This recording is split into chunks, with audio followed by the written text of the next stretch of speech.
Well, I feel pretty good. A lot of adversities hit my way of starting and stopping, but the guys are great. They made it easier. They made it feel like home.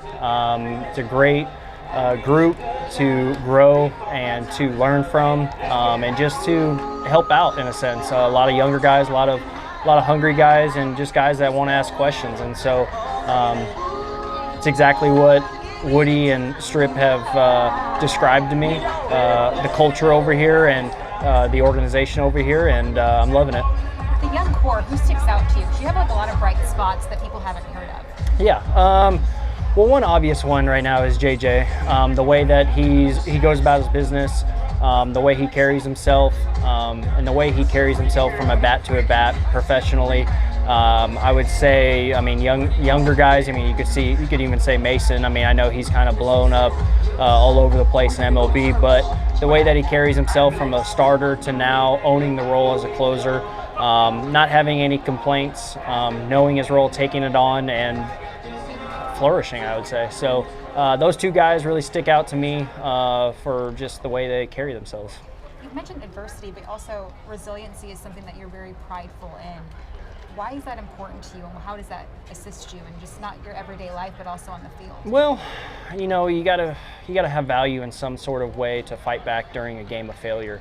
In this game, there's so many, turnovers with managers, with players, and coaches, whatnot. And to have that mindset to come out, to get your work in every single day, regardless of what you did regardless of what you did at the plate or on the field yesterday, to come out and to put your best foot forward. I think that kind of lines up with the value of resilience, and just to keep playing baseball. There's so many times in this game where it can tame your attitude, it can tame your competitiveness, and you see so many guys in the past have all the talent in the world, but they gave up. They gave up in a sense because the game got too hard, or it was a problem in front of them that they couldn't find the solution. So I'm a big problem solver, so I think that in itself I try to take pride in, and again, be a professional and show up every single day. That's the easiest way you can continue to be and build off your resilience. You've been in this industry, this career for a while. Is that something that you learned early on, or do you have to kind of teach yourself to be that way? A little bit of both. You hear it all the time. You try to apply it to your routine. You try to apply it to your everyday life, getting ready for every single game. And then a little bit as you go along from every single minor league year, pro year, you learn something new, if it's from yourself or it's from another player, and you just apply that to yourself. You try it out, you test it out, and if it works, it works. I've taken bits and pieces from other players. I've taken bits and pieces from managers over the years. I've taken bits and pieces from coaches. So my routine isn't just always what I have learned, it's what other players have learned as well. Take me back even further to Cal State Fullerton, because you told me yourself, you're like, Mark Conte's a legend, and now you're playing for him. Oh, yeah. What's that like? Well, it's definitely surreal, a little weird. You hear his name all the time when you go to Cal State Fullerton. You see all the highlights of him. Phenomenal college career, great professional career.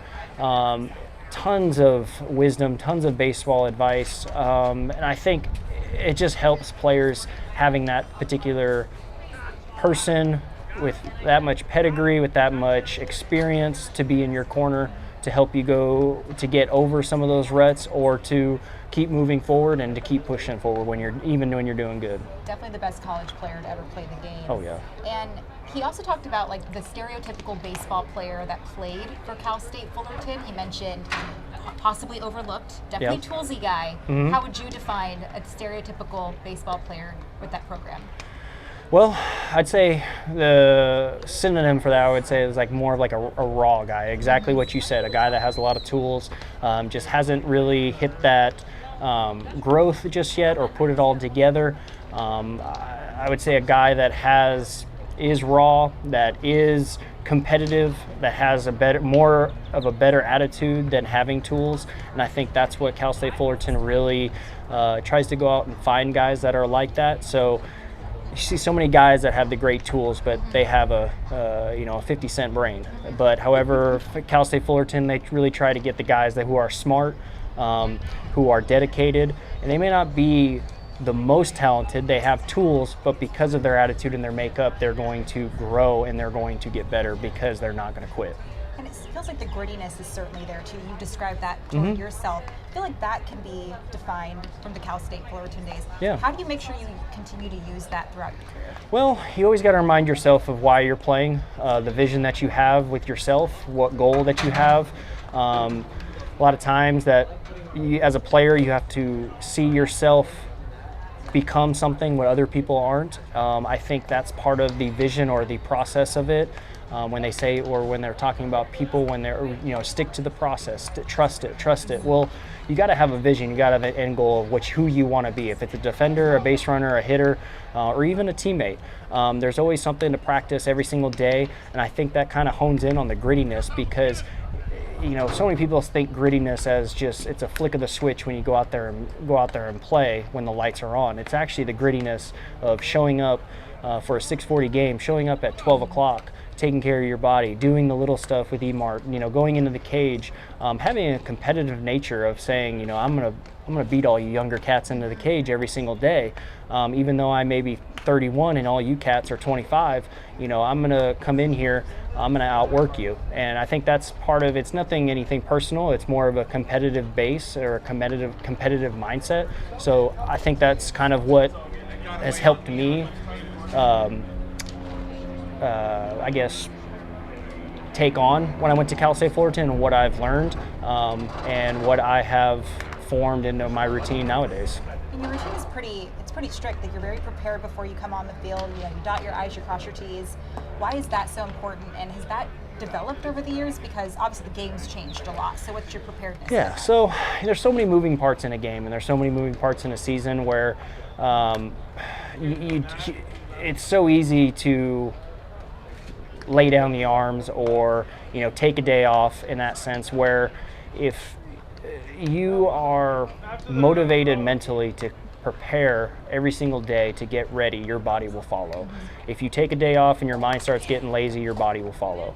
So if you are coming every single day, preparing, staying sharp, your body will follow. And I think I'm a firm believer that if a lot of anxiousness, a lot of nervousness, a lot of jitters will come up if you aren't prepared enough. And I think that's in everyday life. If you have an essay that's coming up or anything like that, you keep putting it off, you're going to stress about it. Or it's the same thing where it's like, all right, if you got it at a bat tonight against a lefty, I'm not going to sit there and put it off my homework of looking up these guys' stats, where he throws the ball and whatnot. And so that kind of helps me get into the mindset of the at-bat has started, not during the seventh inning at 7:30. My bat has started around 12:30 p.m. You've had a lot of support over the years. Who is Chile Davis to you? Oh man, Chile Davis is one of my OGs, my all-time favorite coaches, favorite hitting coaches, favorite people on this planet. He means the world to me. Just going up as an Astro, getting traded over to the Mets. I had no clear path in the big leagues. I was up and down with the Astros. I accumulated 4 months out of the 12 months for 2 years, 6 months out of the season, so 12 months. And I was always felt like I was a plan B or a plan C, rightfully so. Alex Bregman, great player. Yuli Gurriel at the time, great player. But it was my time to, I think, show MLB or major leagues what I can do. And having Chile Davis in that corner, getting advice from him, picking his brain, constantly asking questions, helped me grow as a player. And still to this day, I'll check in with him, or he'll call me every once in a while and just talk baseball. That guy loves talking hitting, loves baseball. So anytime he can get on the phone, we'll sit there and have a 5-minute conversation will turn to a 30-minute conversation for sure. It sounds like he also embraced and brought out the confidence in you. Never really talked about things that you were struggling and kind of enhanced the things that you were good at. Yeah. That's gotta help. Yeah, absolutely. And that's what any great hitting coach is going to do. In this game, your talent is going to get you up here, but the mental part of it is going to keep you up here. And so I think as a big job as a hitting coach is not only just to sit here and talk mechanics with you or talk approach or talk whatever the pitcher is going to do with you that night, but however to help you figure out an approach, because everybody's going to be different. different. Everybody's going to have a different approach off that certain guy because everybody has a different swing. However, if you have a hitting coach that is going to sit there and help you with your strengths on how to attack that pitcher, it's only going to make you feel more confident going into that at bat. Let me talk about your defensive game, because over the years you were once stamped as a guy who struggled on defense. Yeah. And then you weren't sure where you were going to play defensively. You have to strive at one position, but then you're playing multiple positions. Yeah. So over the years, how has your defensive game changed? Well, it's been a bit of a roller coaster. Going over from the Astros, being an everyday third baseman, going over to the Mets and basically learning how to play left field in the big leagues, never playing left field, trying to take on that role, and then coming over to the Giants, finally getting an opportunity to play third base every single day. It's definitely been a roller coaster, and it's definitely been something where I've been proud of where I've come.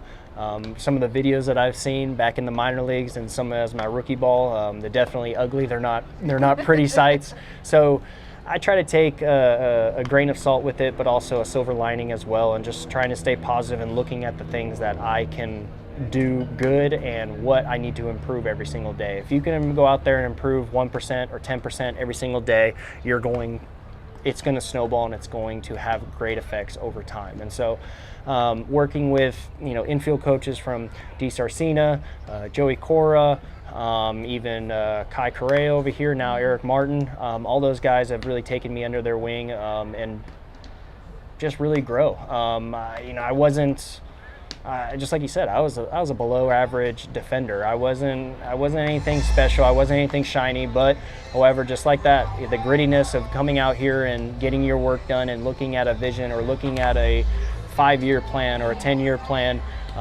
and just going out here and not listening to the noise and understanding that you're going to get better every single day, and having that mindset has helped me. Definitely. Before I let you go, obviously the game's changed a lot since you got started. Oh yeah. When you think of the changes, what comes to mind, or are there any that annoy you? Oh man, well I would say this velo thing is really annoying me. I mean, I remember when I was a rookie or in 2019, it felt like everybody was topping out at 95, 96, and then you got your relievers. Yeah, now it's like everybody's throwing 98. I mean, I would say that's one of the most annoying things. But I'd say one of the things, I'm an old school kind of guy. I went to Fullerton. I was blessed to learn under Ken Revisa in the mental part of the game. So going up in the Fullerton system, in the minor league system, I really took pride in trying to slow the game down. However, with this 20-second clock to it, it's not much. You think about it, all right, 8 to 12 seconds till you have to get your head up. However, I looked up to a lot of guys who took their time, prepared for every at bat. JD Martinez. I mean, Jay Bruce had a routine where he would step out. He looked like he almost went off to the on deck circle and came back. Obviously, that's a little bit more extreme. However, but that type of playing of mano a mano, being present with every single pitch, I think that's gotten away with the game, and I think that's part of why we see so many injuries with pitchers. The cardio of it, get the ball back, throw. And then also hitters wise, you don't really have much time in between pitches to, I wouldn't say not too much time because there is time. Yeah. But however, comparable to before this new rule where you can take your time, take an extra breath and slow the game down and dissect what the situation is. If it's a situational hitting, I think that's one other thing that has kind of annoyed me. But do you like where the game is at now, though? Yeah, I mean, I like it. There's some things that you can always change, however, the game is growing, the game is getting faster, the game is getting stronger, it's getting better, and the game is going in the right direction. I think it's only going to get better. I think every single player has taken pride in who they are and moving forward. Thank you so much for your time. No problem. Chile Davis.